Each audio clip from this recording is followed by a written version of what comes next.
हाँ जी, हाँ जी, हाँ जी, हाँ जी, हाँ जी, मेरे प्यारे प्यारे सीए फाइनल वाले दोस्तों। तो आई होप आप लोगों की दिल की धड़कनें तेज हो चुकी होगी, क्योंकि आखिरी कुछ 3 महीने ही बाकी है और अभी थोड़ा थोड़ा फील हो रहा होगा, थोड़ा थोड़ा रियलाइज हो रहा होगा कि इस मनहूस घड़ी के अंदर हमने सीए चूज कर ली थी। पर ठीक है, अरे मैं मोटिवेट करना आया था, पता नहीं डिमोटिवेट क्यों कर देता हूँ। चलो ठीक है, देखो कुछ नहीं है। जितनी कंसिस्टेंटली आपने मेहनत करी है ना, सही में पे आर्ट अब छोड़ो वो सब, सीपीटी से लेके इवन 12th क्लास से लेके जो भी मेहनत करी है, बस ये आखिरी के 3 महीने हैं, वो ही आपको फाइनल रिजल्ट देंगे। जेन्युइनली जो कंसिस्टेंटली आप लगे आए हो इतने सालों से, बस ये आखिरी 3 महीने और कंसिस्टेंटली लगे रहो, सब अच्छा रहेगा मास्टरों। तो बस उसी के लिए अपन साथ में जो भी 3 मंथ की कंप्लीट स्ट्रेटेजी है, इंक्लूडिंग जो टाइम टेबल प्लानर, कौन सा सीक्वेंस, कौन सा मटेरियल, कौन सी आपको मिस्टेक्स अवॉइड करनी, सब कुछ मैं आपके लिए समराइज करके आया हूं।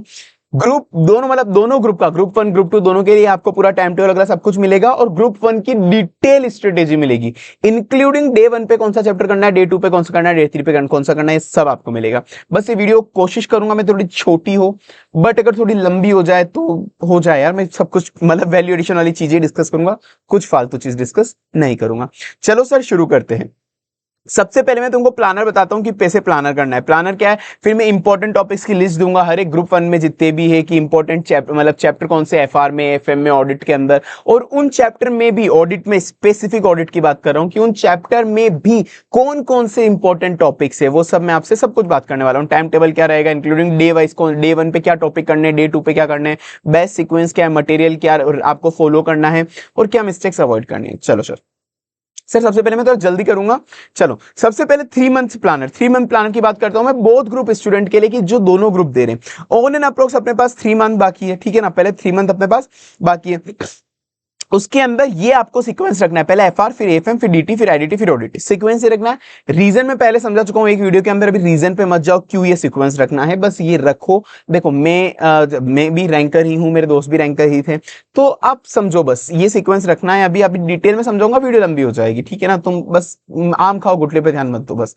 उसके बाद फर्स्ट डिवीजन में आपको एफआर में इतने दिन देने हैं, एफएम इसमें इसमें इतने, इसमें इतने, इसमें इतने, ये आपको फर्स्ट डिवीजन खत्म करना है, मतलब 50 डेज के अंदर ऑन एंड अप्रोक्स। मैंने ऑन एंड अप्रोक्स दिया है मैक्सिमम डेज काउंट करके, थोड़े बहुत डेज आप ऊपर कर लो, थोड़े बहुत डेज नीचे कर लो, आप एडजस्ट कर लेना, कोशिश करना 3 दिन पहले ये रिवीजन खत्म कर लो, ताकि 3-4 दिन जो सेव होंगे उसके लिए मैं आपको कुछ अलग स्ट्रेटेजी बताने वाला हूं। उसके बाद सेकंड रिवीजन, वापस पहले इसका रिवीजन करना है, मतलब इसका फर्स्ट रिवीजन में इतने डेज देने हैं, वापस सेकंड रिवीजन में इतने इतने डेज देने हैं, ये 2 रिवीजन हो गए।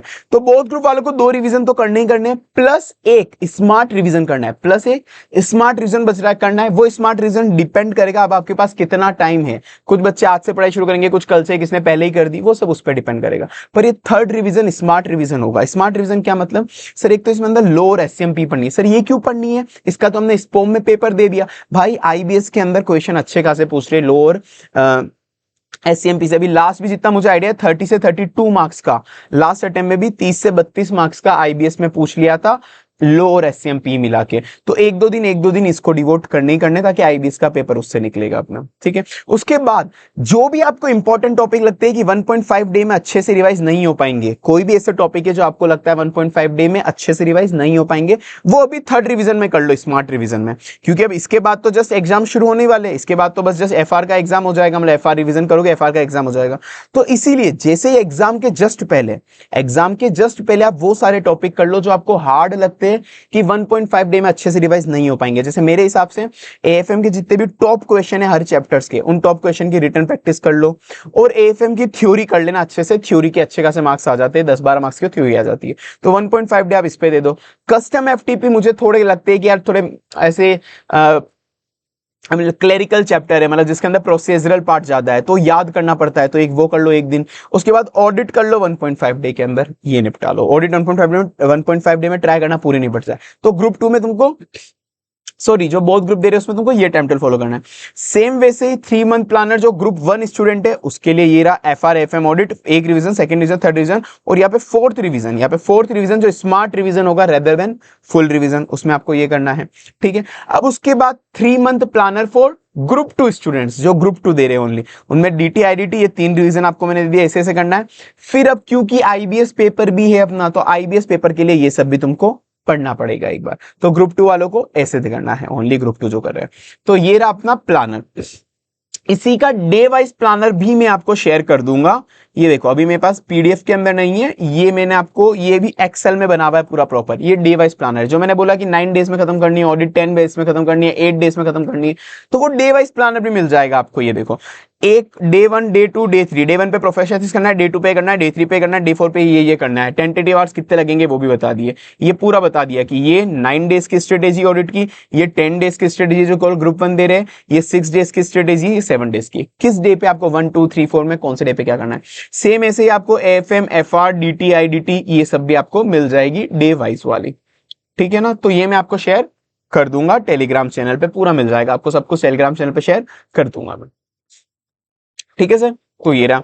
उसके बाद सर अब मैं फटाफट करता हूं, देखो ज्यादा टाइम वेस्ट नहीं करूंगा, जल्दी जल्दी बात करते हैं। एफआर एफएम के मेनली स्ट्रेटेजी क्या करनी है, सिंपल सी बात है, आईसीआई के क्वेश्चंस करने, आईसीआई के क्वेश्चन के अलावा कोई एक भी क्वेश्चन आईएफआरएस, यूएस गैप वगैरह का कुछ नहीं करना है, किसी भी टीचर ने कराया भाड़ में गया नहीं करना है, सिर्फ आईसीआई के क्वेश्चन। एक आईसीआई की क्वेश्चन बैंक ले लो अच्छी सी, जो भी आपको लग रहा है किसी टीचर की जिसमें आईसीआई के सारे क्वेश्चन कवर है, वो एक क्वेश्चन बैंक उठा लो जो आईसीआई के क्वेश्चन बैंक कवर है, आईसीआई के मेथड से जिसमें सॉल्यूशन है, आईसीआई के मेथड से। ऐसा नहीं कि किसी टीचर के खुद के अपने सॉल्यूशन मेथड है, मतलब मेथड खुद का नहीं, आईसीआई का मेथड ही चाहिए, नंबर उसी से मिलते हैं। प्लस एक कॉन्सेप्ट रजिस्टर होगा जो भी टीचर का तुम्हें लग रहा है, उस कॉन्सेप्ट रजिस्टर में मिस्टेक्स भी लिख लेना, तुम मिस्टेक रजिस्टर भी बना देना कि कौन से क्वेश्चन को करते वक्त तुम कौन सी मिस्टेक कर रहे हो, ताकि तुम जैसे वो कॉन्सेप्ट रजिस्टर पढ़ोगे तो तुम्हारे दिमाग में आ जाएगा कि मैं इस क्वेश्चन में ये मिस्टेक करता हूं तो अगली बार नहीं होगी। लास्ट 2-3 अटेम्प्ट के आरटीपी एमटीपी कर लेना, दैट्स इनफ। अगर तुम्हारे पास टाइम नहीं है, मतलब जिसके पास टाइम है, अच्छे से एफआर हुई है, मतलब अभी तक सही ट्रैक रिकॉर्ड चल रहा है, तो वो तो पूरी की पूरी क्वेश्चन बैंक करेगा, जो भी अच्छे ऑथर की है, किसी की जो भी आपको ऑथर सही लग रहा है, आपको मतलब जिससे पढ़े हुए, बस ओवरऑल उसमें कॉम्प्रिहेंसिव कवरेज होना चाहिए, ठीक है। और लग रहा है कि नहीं सर हमारा इतना अच्छा एफआर में या किसी भी सब्जेक्ट में इतना टाइम नहीं था कि इतना सब कुछ हो पाए बिग क्वेश्चन बैंक वगैरह, तो केवल आईसीआई का स्टडी मटेरियल उठा लो, स्टडी मटेरियल के जितने भी इलस्ट्रेशन है, टेस्ट योर नॉलेज वगैरह के जितने भी क्वेश्चन है वो कर लो, प्लस लास्ट 2-3 अटेम्प्ट के आरटीपी एमटीपी कर लो, दैट्स इनफ। आरटीपी एमटीपी और पास्ट पेपर भी साथ में लास्ट 2-3 अटेम्प्ट के, दैट्स इनफ, आपको एग्जामिशन आ जाएगी उससे भी, ठीक है। पर जिसके पास टाइम है पूरी क्वेश्चन बैंक वापस करना, और कॉन्सेप्ट रजिस्टर जो भी टीचर का आप पढ़ रहे हो उससे कर लेना। मैं इसमें इसलिए बोलता हूं कि स्पेसिफिक सब कुछ कवर करो, ऐसे सारी सब्जेक्ट में सब कुछ कवर करना चाहिए, पर स्पेसिफिक इसमें इसलिए बोलता हूं क्योंकि इसमें 1.5 डे रिवीजन का कोई इशू नहीं है। फर्स्ट पेपर होता है, आप 8 से 10 दिन भी इसको रिवीजन के दोगे कोई दिक्कत नहीं, अच्छे से पूरा कवरेज करो। ऊपर से फिर एफआर और एफएम के लिए भी मैं आपको स्पेसिफिक बोल रहा हूं, दोनों के लिए सेम ही चीज बोल रहा हूं मैं आपको, एफआर और एफएम दोनों के लिए मेन सेम ही चीजें बोल रहा हूं मैं यहाँ पे। प्रेजेंटेशन का ध्यान रखना, प्रेजेंटेशन हमेशा एज पर आईसीआई होना चाहिए, जो भी वर्किंग नोट बनेंगे 100% एज पर आईसीआई बनेंगे। कोई भी वर्किंग नोट अगर आपको लग रहा है आपका अलग जा रहा है, आपके टीचर का अलग जा रहा है और आईसीआई का अलग जा रहा है, तो नहीं भाई, टीचर को अभी एक बार इग्नोर कर देना। हो सकता है इजी हो, वो सब सही कराते हैं टीचर, कोई गलत नहीं कराता, पर आईसीआई थोड़ा पागल है। आईसीआई को जब तक एग्जैक्ट वर्किंग नोट ना दे दे अपन, आईसीआई का एग्जैक्ट वर्किंग नोट ना दे दे, तब तक मार्क्स नहीं मिलते। तो अब आईसीआई का सॉल्यूशन मेथड ही आपको यूज लेना है, जो भी वर्किंग नोट है, वर्किंग नोट सारे बनाने, वर्किंग नोट बहुत इंपॉर्टेंट होते हैं, कभी कभार फाइनल आंसर से भी ज्यादा मार्क्स आपको वर्किंग नोट के मिलते हैं, ठीक है। तो आपको सेम प्रेजेंटेशन रखना है जो भी आईसीआई का मेथड है उसका, ठीक है। क्वेश्चन फिल्ट्रेशन प्रोसेस अभी से शुरू कर देना कि अभी तुम फर्स्ट रिवीजन कर रहे हो तो जो भी इजी क्वेश्चन है या रिपीटेड क्वेश्चन है उसको कट करते जाओ, first revision, second revision, third revision, ताकि एंड तक आते आते तुम्हें रह जाए कि हाँ भाई अब कुछ स्पेसिफिक क्वेश्चन ही बचे जो लास्ट डे रिवीजन पे यही क्वेश्चन करने हैं, वो क्वेश्चन फिल्टर हो जाए। कुछ बच्चे बार बार सारे क्वेश्चन करते हैं, वो पॉसिबल नहीं होता, लास्ट डे पे तुम पूरा कंफ्यूज होगी कि क्या क्वेश्चन करना है, ठीक है। जो भी हर एक क्वेश्चन है, हर एक क्वेश्चन के ऊपर एडजस्टमेंट लिख लेना कि जो भी तुम्हें क्वेश्चन करा, देखो अब जैसे बिजनेस कंसोलिडेशन का क्वेश्चन है, किसी का भी 103 का एग्जांपल ले लो, क्वेश्चन जो बड़े बड़े क्वेश्चन होते हैं, या फिर कोई एएफएम का भी कोई क्वेश्चन है, बहुत से क्वेश्चन सारे सेम होते हैं, एक चैप्टर में सारे क्वेश्चन नए नहीं होते, बहुत से सेम होते हैं। तुमको लग रहा है कि मैंने ये वाला जो क्वेश्चन करा एग्जैक्टली सेम पिछले जैसा है, एग्जैक्टली सेम पिछले जैसा है, पर इस वाले क्वेश्चन में केवल एक नया एडजस्टमेंट है, केवल एक ही नया एडजस्टमेंट है। तो तुम क्या करना, उस क्वेश्चन के ऊपर बता देना, उस क्वेश्चन के ऊपर तुम्हारे हिंदी में, इंग्लिश में, जिस भी लैंग्वेज में कंफर्टेबल हो, तुम लिख दो कि इस क्वेश्चन के अंदर ये वाला एडजस्टमेंट नया है और इस एडजस्टमेंट का सॉल्यूशन ऐसे होगा, इस एडजस्टमेंट का सॉल्यूशन ऐसे होगा, ताकि तुम और कोई भी मिस्टेक भी कर रहे हो उस क्वेश्चन में, तुम बार बार मिस्टेक भी कर रहे हो तो उस क्वेश्चन के ऊपर ही लिख दो कि इसमें मैं ये मिस्टेक करता हूं, मुझे ये नहीं करनी, ताकि तुम्हें पता रहे फटाफट से लास्ट डे पे तुम्हें केवल पेज पलटने की, अच्छा इस क्वेश्चन में ये मिस्टेक करता हूं, हो गया, इस क्वेश्चन में ये एडजस्टमेंट नया है, हो गया, फटाफट होगा और मिस्टेक रिड्यूस होगी, ठीक है सर। मॉक टेस्ट देना कंपलसरी है, और रिटर्न प्रैक्टिस मतलब कंपलसरी मतलब एटलीस्ट एक एमटीपी तो देना ही देना। कोई भी मॉक टेस्ट उठा लो, चाहे आईसीआई का, किसी भी ऑर्गेनाइजेशन का, मतलब इंस्टीट्यूट का, जो तुम्हें जम रहा है ले लो, कोई खरीदने के लिए भी नहीं बोला कि खरीदना भी कंपलसरी है कोई मॉक टेस्ट, नहीं। खुद से दो, खुद से एनालाइज करो, बस तुम देख लेना तुमने जो लिखा वो एग्जैक्ट आईसीआई के आंसर से मैच हो रहा है या नहीं हो रहा। मेनली ये है कि तुम 3 घंटे के अंदर पेपर सॉल्व कर पा रहे हो नहीं कर पा रहे, सिंसियरली आंसर प्रेजेंट कर पा रहे हो नहीं कर पा रहे हो, इसलिए मॉक टेस्ट देना कंपलसरी। तो मॉक टेस्ट तुम दोगे। तो रिटन प्रैक्टिस मॉक टेस्ट के लिए एक एमटीपी देना कंपलसरी है। अगर हो सके तो 2 दे देना, हो सके तो 2 दे देना, बाकी एक तो देना कंपलसरी है। और बाकी अगर तुमको जो जो लगते जाए बीच बीच में रैंडम क्वेश्चन, मतलब सारे क्वेश्चन ऑफ कोर्स हाथ से नहीं लिखे सॉल्व हो सकते क्योंकि सीए फाइनल में वो बच्चे तो होने की 11-12 में हो जाए सारे, नहीं तो फिर भी तुम्हें लगे कि यार नहीं ये क्वेश्चन इंपॉर्टेंट है, ये आ सकता है, तो एक दो रैंडम क्वेश्चन हाथ से उठा के कोई भी सॉल्व कर लेना, ठीक है। बाकी इवन वर्स्ट केस के अंदर भी तुम्हारी तैयारी अच्छी नहीं है तो भी तुम वर्स्ट केस के अंदर भी केवल आईसीआईएसएम के क्वेश्चन कर लोगे और लास्ट 3 अटेम्प्ट के आरटीपी एमटीपी पास पेपर कर लोगे तो भी तुम्हारे पासिंग मार्क्स आ जाएंगे, क्योंकि इससे जनरली इनमें रिपीटेड क्वेश्चन ही आते हैं, सेम टाइप के क्वेश्चन ही आते हैं, तो भी तुम्हारे 60 मार्क्स तो मैं बोल रहा हूँ जनरली आ ही जाते हैं। 40 से 60 मार्क्स तो इजीली आ जाएंगे अगर तुमने केवल इतना भी कर लिया तो। बस शर्त एक ही है कि जो भी आंसर प्रेजेंट करोगे वो as per ICI working note वगैरह करोगे, ठीक है। अब सर जैसे एफआर के इंपॉर्टेंट टॉपिक है, इसको मैं पीडीएफ शेयर कर दूंगा, मैं इस पे जाऊंगा नहीं डिटेल में कि एफआर के इंपॉर्टेंट टॉपिक ये बिग चैप्टर के अंदर ये तुमको करने पड़ेंगे, ये 12 मार्क्स का आता है, 8 से 10 मार्क्स का, ये इसका स्क्रीनशॉट ले लो, वरना मैं पीडीएफ तुमको टेलीग्राम चैनल पे शेयर करवा दूंगा। बाकी स्मॉल चैप्टर के अंदर भी मैंने बोला, अब ये हो गए बड़े चैप्टर, फिर स्मॉल चैप्टर में A category B category C category. मैं सी में कभी ऐसा नहीं बोल रहा कि कोई क्वेश्चन नहीं आएगा, ऐसा नहीं बोल रहा, सी से आते हैं क्वेश्चन और आएंगे ही आएंगे, ऐसा आजकल कुछ नहीं बचा ऐसे का एबीसी। बस मैं इतना बोल रहा हूँ कि किस पे कितना ज्यादा ध्यान देना है, इस पे थोड़ा कम ध्यान दो पर स्किप कुछ मत करना। इसमें केवल आईसीआई के फटाफट क्वेश्चन करके चले जाओ, फटाफट फटाफट काम हो जाएगा ऐसा वाला, पर छोड़ के कुछ नहीं जाना। सेम एफएम के अंदर ये रहा, 60 मार्क्स के अप्रोक्सीमेटली इन सारे चैप्टर से कवर हो जाते हैं। ऊपर से थ्योरी भी इसमें अच्छे से करके जानी है भाई, 10 से 12 मार्क्स की थ्योरी भी आ जाती है। सिक्योरिटाइजेशन की 5 मार्क्स की थ्योरी आती है, स्टार्टअप की 5 मार्क्स की आती है, फाइनेंशियल पॉलिसी, सिक्योरिटी एनालिसिस का प्रैक्टिकल सम आ जाता है, रिस्क मैनेजमेंट का भी एक ही सम है वो वाला वीएआर वो जो भी था वही, तो वो एक आधा सम ही इन दोनों चैप्टर में वो आ जाते हैं। सिक्योरिटी एनालिसिस और रिस्क मैनेजमेंट में एक आधे तरह के समय वो भी आ जाते हैं, तो ये 60 मार्क्स ये कवर कर लेता है। बी कैटेगरी में ये वाले कवर कर लेता है, डेरिवेटिव 10 से 20, सिक्योरिटी 10 से 20, फॉरेक्स 10 से 15। सी कैटेगरी में ये चैप्टर छोड़ के कुछ नहीं जाना है। बाकी बस ये कि अगर टाइम कम बच रहा है तो जल्दी जल्दी कर लेना उसको, पर छोड़ के कुछ नहीं जाना, ठीक है। बाकी मैंने तुमको बता दिया क्वेश्चन कौन से करना और क्या कॉन्सेप्ट रजिस्टर मेंटेन करना है। सर ऑडिट के अंदर बात करें, ऑडिट के अंदर बहुत सिंपल सी स्ट्रेटेजी है सर, समझना सब कुछ है, समझे बिना कुछ नहीं होगा, एमसीक्यू सॉल्व नहीं होंगे और ना, और जो केस स्टडीज वो सॉल्व नहीं होगी, प्लस रट्टाफिकेशन भी मारना ही मारना है, रट्टाफिकेशन भी मारना ही मारना है। उसके लिए मैंने तुमको बोला हुआ है तुम जो भी तुम बुक फॉलो कर रहे हो वो कर लो, मतलब आईसीआईएसएम वगैरह जिसके अंदर मैं इतना बोल रहा हूँ कि जिसके अंदर 100% कवरेज हो। आईसीआई भी तुम लास्ट अटेम्प्ट में भी बच्चों से पूछ लोगे ना, जितनी बुरी आईसीआई ने ठोकी, जो बच्चे ज्यादा समरी पे भाग रहे थे ना कि 50 पेज में ऑडिट 100 पेज में ऑडिट, पूछ लिया उन बच्चों का क्या हाल हुआ है, मैं कुछ नहीं बोलूंगा, देखो ठीक है। तो इसीलिए आईसीआई को समझ आ गया है तुम ऐसे 50-100 पेज में कुछ नहीं कर पाओगे। अच्छी बुक लो, जो भी तुम लो, जो भी 100% कवरेज होना चाहिए उसके अंदर, ताकि मेरा एमसीक्यू भी सॉल्व हो पाए।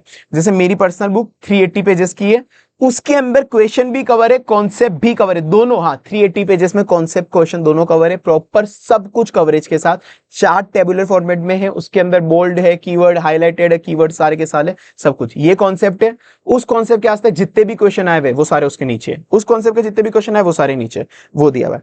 तो तुम चाहो तो वो ले लो, अदरवाइज उसी ऑथर की बुक लेना जिसके अंदर सब कुछ कवर हो। तो सारे के सारा अब तुमको ऑडिट को करना कैसे सर, सब कुछ पढ़ना है, सब कुछ पढ़ना है, मैंने याद नहीं बोला, सब कुछ पढ़ना है, ताकि अंडरस्टैंडिंग एक बार 100% हो जाए। पढ़ तो तुम सकते हो, रीड मार के एक बार अंडरस्टैंड कर लो, वो कर।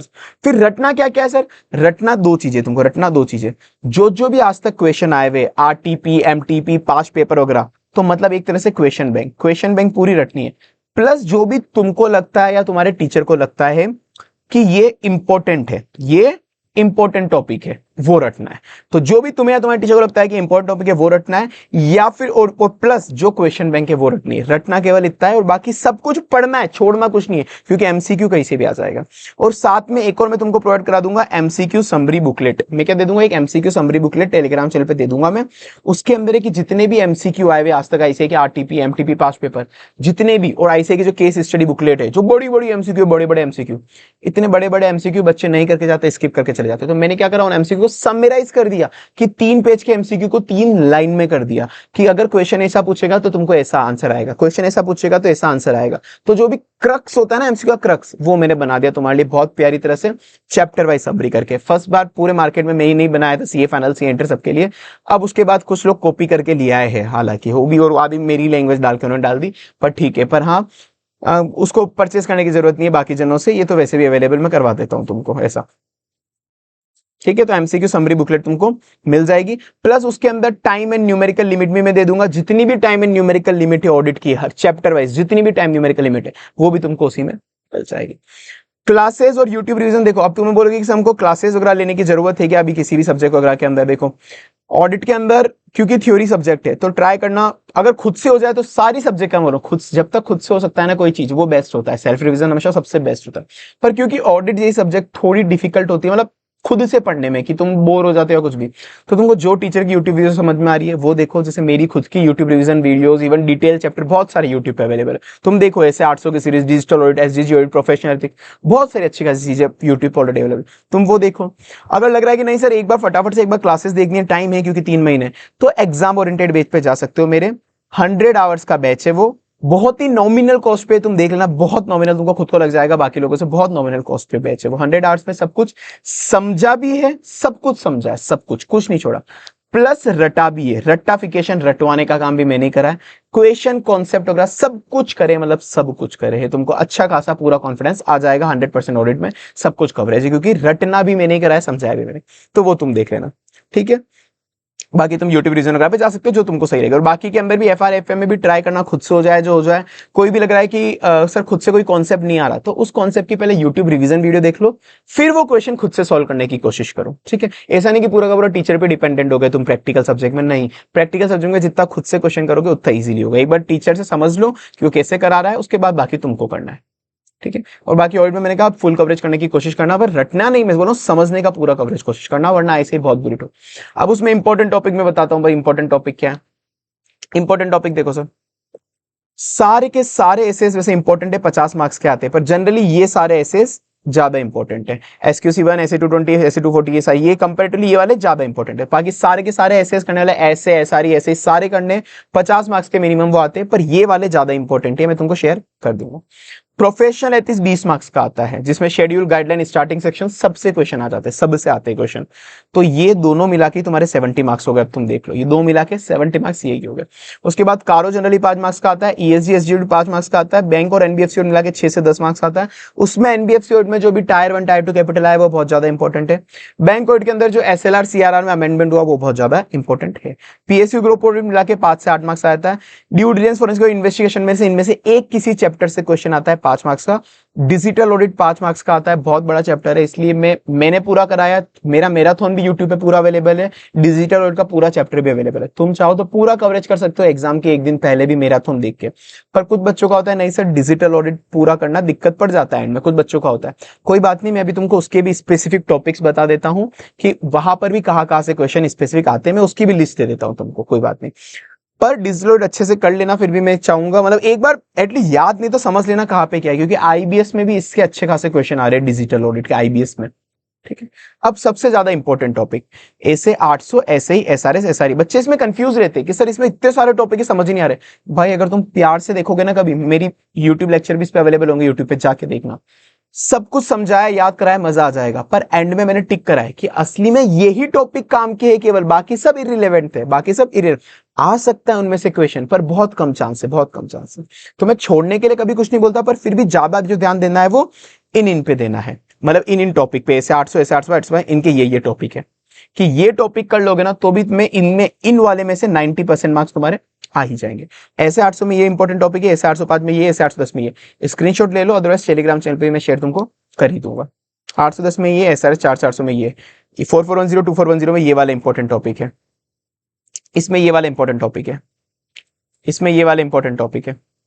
ठीक है, वैसे ही सेम ESG SGC भी लगभग ट्राई करना पूरा ही हो, पर फिर भी नहीं हो पा रहा तो ये सारे इंपॉर्टेंट टॉपिक है। 3 पिलर जो भी सस्टेनेबिलिटी के, एनवायरमेंटल, सोशल गवर्नेंस। अब इन 3 पिलर के अंदर भी कुछ एलिमेंट्स है, 3 पिलर में कुछ एलिमेंट है वो स्किप कर देना, वो कोई दिक्कत नहीं है। सस्टेनेबिलिटी रिपोर्टिंग जो है वो इंपॉर्टेंट है। इंटीग्रेटेड रिपोर्टिंग के 6 चीज है वो इंपॉर्टेंट है। BRSR के 6 प्रिंसिपल इंपॉर्टेंट है, 6 क्या 9 प्रिंसिपल है, सॉरी 9 प्रिंसिपल इंपॉर्टेंट है। जो भी एक BRSR पे एश्योरेंस कैसे देते हैं वो इंपॉर्टेंट है, एश्योरेंस का मेथोडोलॉजी क्या है, और ऑडिटर का क्या रोल होता है ऑडिट ऑफ FS वाले के अंदर, वो इंपॉर्टेंट है। ये 6 टॉपिक इंपॉर्टेंट है। ये डिजिटल ऑडिट में भी ये सारे इंपॉर्टेंट है। ये लिस्ट मैं शुरू से शेयर करता आ रहा हूं, जब से डिजिटल चैप्टर बना था आज तक इन टॉपिक्स के अलावा जनरली कोई क्वेश्चन आया नहीं है डिजिटल ऑडिट का। मैं ये नहीं बोल रहा कि मैंने नहीं बोला तो आएगा ही नहीं, देखो अच्छी खासी चांस से नहीं आएगा, पर ICAI पागल है, कभी भी कुछ भी पूछ ले। पर हाँ मैं तो यही बोल रहा हूं तुम पूरा कवर करो, पर नहीं सर थोड़े रिस्क हमको थोड़ी सी रिस्क ले सकते हैं। तो बस ये कर लो, मेरे हिसाब से इसके बाहर जनरली नहीं आता क्वेश्चन, ये वाले टॉपिक जिस के कर लो, ठीक है। बाकी ये पीडीएफ में तुमको शेयर करा दूंगा, यूट्यूब पे सब कुछ अवेलेबल है, मैराथन वगैरह तुम चाहो वहां पे देख लो, हमारे चैनल पे आ पाएगी, ठीक है सर। बाकी फिर भी कोई डाउट हो तो कमेंट सेक्शन में पूछ लेना। और बेशरम लोगों, इतना सब कुछ तुमको जब मिल जाता है फ्री में, इतनी मेहनत करके लाते, तुम वीडियो लाइक भी नहीं करके जाते, फिर तो बड़े पत्थर दिल लोगो, पत्थर दिल लोगो भाई, तुम क्या ही करे पत्थर दिल लोगों का, ठीक है। पर मुझे तुम कमेंट में याद से तुम्हारा अटेम्प्ट बताना कि तुम्हारा अभी ये सितंबर अटेम्प्ट या कौन सा है। तुम्हारे लिए कुछ नई नई चीजें प्लान कर रहे हैं हम, तो हमारे लिए ईजी होता है, मेरे लिए, हमारे लिए, कि तुम्हारा जो अटेम्प्ट बताते हो कि ये अटेम्प्ट के बच्चे अभी है, तो तुम्हारे लिए बहुत अच्छी चीजें आती है तुम्हारे के लिए। तो स्पेसिफिक याद से कोई इग्नोर नहीं करेगा, तो मुझे अटेम्प्ट तुम याद से कमेंट करके जाओगे सर हमारा ये अटेम्प्ट, याद से करके जाओगे, इसको कोई स्किप नहीं करेगा। और पत्थर दिल लोगों, वीडियो लाइक कर दिया करो बेशरम लोग। चलो ठीक है, बाकी tata bye bye, see you.